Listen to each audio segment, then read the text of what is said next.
Hello and welcome to the Teach Music 21C podcast series. I'm Merlin Thompson, the creator and founder of Teach Music 21C, where we believe the most rewarding and satisfying goal of music lessons is supporting our students on their journeys as lifelong music makers.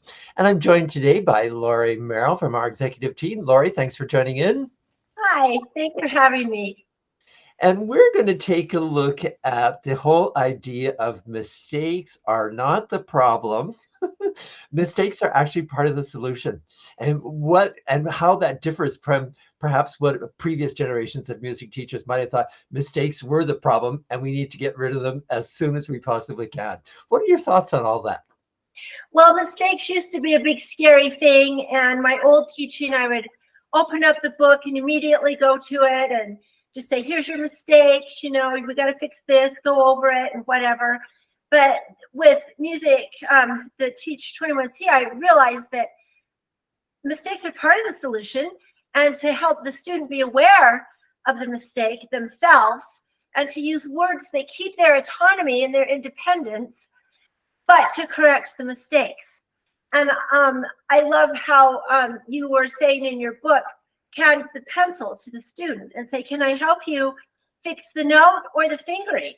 And Sure. then let's go over it and then say, practice this week the mistake and the not mistake. Yeah. And that keeps their autonomy and it makes them more aware. And I think it keeps their dignity too, instead of me just saying, well, that's wrong, that's wrong, that's wrong. And some mistakes are there grained in. Like, sometimes I think while they're playing, that was just a simple mistake, that because we all do that.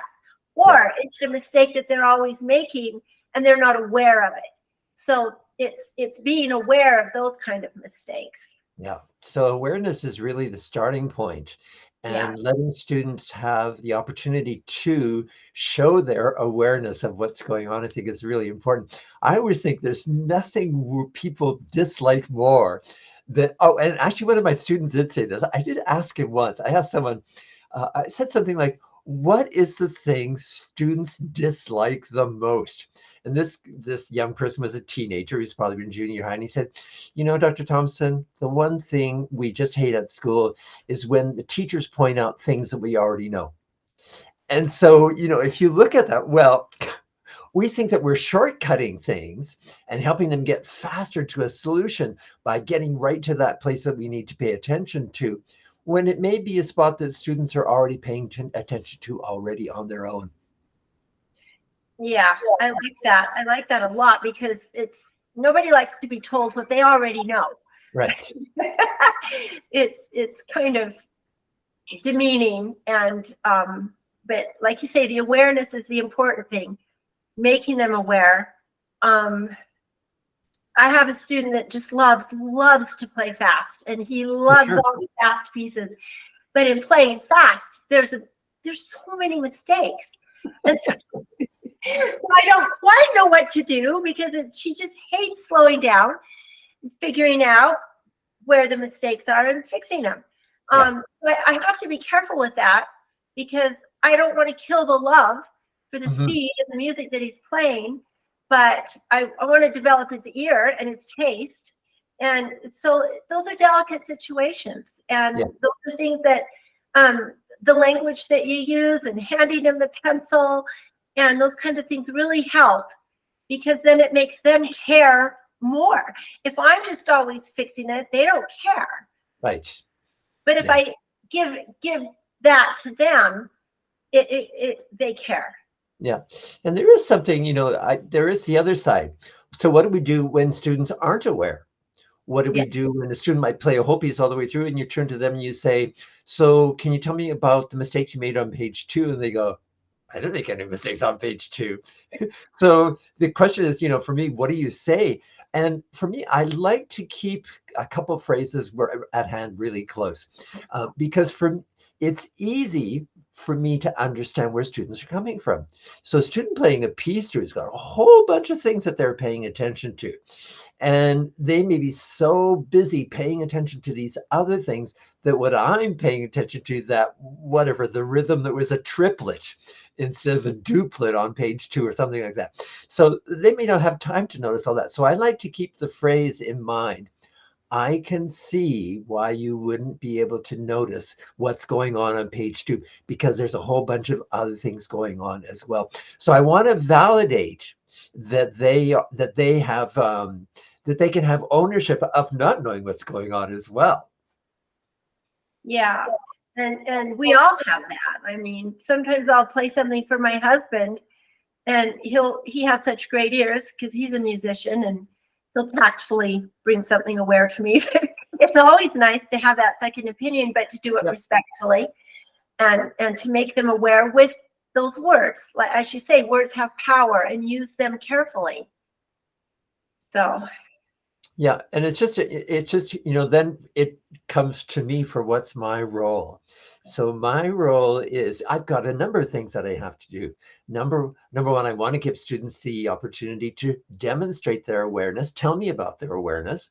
When their awareness is incomplete, then it's my role to step in to find an easy way for me to share that information with them. So it's not about me overtaking their journey. It's more about me, okay, what kind of strategy can I use to spark that awareness for them? yeah, and I think that begins right in book 1. For sure. Not wait till they have some ginormous piece, a Beethoven sonata or something, but to start right in book 1.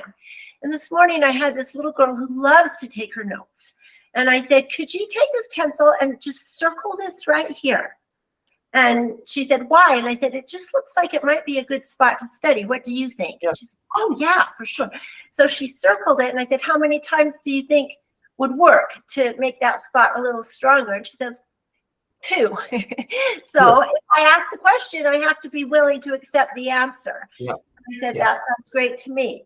So the marking of the music, even in book 1, I think really helps. She loves nothing more than to open it. And I'm still teaching by ear and rote, but the score is also a really powerful thing.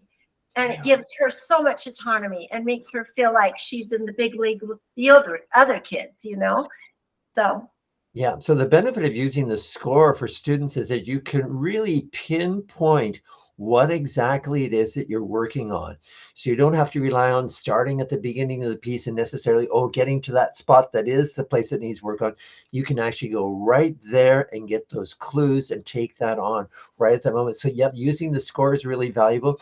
I also find giving things names and asking the students, what are we going to call this spot?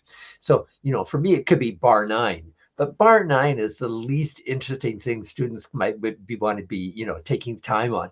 It might want to be, that's the garden spot or the dinosaur spot or whatever, especially for young beginners. They've got imagination.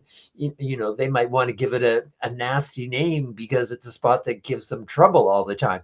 So, giving things identifiable names means that they can get up to it. And I love the way what happens for students when they go through their mind as to playing the old version, which might have been the incorrect version, and the correct version.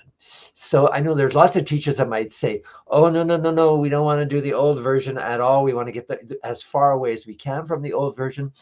But I'm thinking, I want to have ownership of both of those, so that when I'm playing, I just don't rely on automatic muscle memory to take over, but I'm actually making decisions about, I'm going to play the F sharp this time around.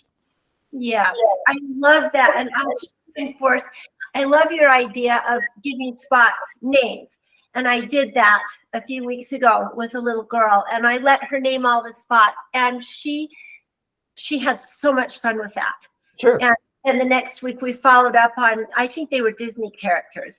And it made it fun for her. And it made the spots a friend for her. And I love, what else did you say about the, what was the second thing you said? Naming them and, playing them wrong and right. It gives, what is it? It gives them more brain power. It gives them more tools in their box. Yeah. And I try to explain to it, if you only have one way and one muscle memory, it's a pretty scary place to be. It's like on a tightrope. Yeah. Whereas if you have a box full of tools, your brain is full, and it can rely on so many things and make your piece solid and a great performance, or just even when you're playing. But yeah. Yeah, and the last thing we should probably talk about is follow-up, Oh, because it's one thing to point to be aware of what's mistakes, to be aware of what's going on, to come up with a strategy. What are we going to do next? So we're going to do the right one and the wrong one, and then there's what do we do at the next lesson. So the next lesson, that follow-up is really important, so that we acknowledge that whatever the students were doing at home, let's see where it got. Did you get to the place where you're confident with this new version, with the correct version, or are you still more confident with the old version? So those are important steps in terms of students' ongoing progress. yes. The notes, I've noticed that students, when I take the notes, then it's kind of like they're disconnected to the Mm-hmm. notes on the page in their practice.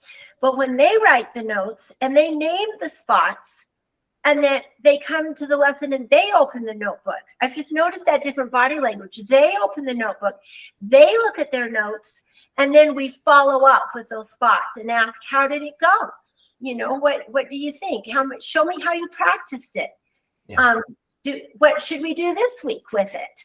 And how's it going? So you just ask Mm-hmm. questions with their notes, but the follow-up is extremely important. Yeah, I love what you're saying about the notes, because I am the note taker in mine. But for me, what's really important about whoever takes the notes is who has ownership of the notes. Yeah. So if I have ownership of the notes and I just hand them to the student, yeah, figure it out when you get home, that's probably not the most best way to get students to have ownership of that. So for me, there's a process of, yeah, students can be taking notes, I can be taking notes, but who's got ownership when you get home? That for me is where the important part really comes into life. Yes, that's the key word, is ownership. So, because I've done both, we've both written notes. Tell me a Mhm. word that will remind you of this. Sometimes it's just a matter of saving time to write something out, but I always go over it with them too. But Yeah. I think shared curriculum, shared teaching, shared notes is a really good Yeah. idea. Yeah. Yeah, so it's a collaborative effort right from the moment they walk into the studio to the moment that they leave. And well, that might be just a really great place to wrap things up, to talk about mistakes as a collaborative endeavor. Mistakes are something that teachers and students explore together. And we do that by exploring the mistake itself and where we want to get to in terms of our destination, so the wrong and the right. And then we've also got this process of following up, and how do we help students keep that ownership over the long time period. Yeah, pretty important stuff here. And all because we start with the statement, mistakes are not the problem. Mistakes are part of the solution. That's a great sentence. It should be on the walls of all studios. So thanks, Lorrie, for joining me today. I'm Merlin Thompson. I've been here with Lorrie Merrell. We're from the Teach Music 21C podcast series. It's been a pleasure to share our thoughts with you today. Lorrie, once again, thanks for joining in. Thank you so much. Always a pleasure. And we'll hope to see everybody else the next time we get together. Thanks so much for joining in today. Bye for now.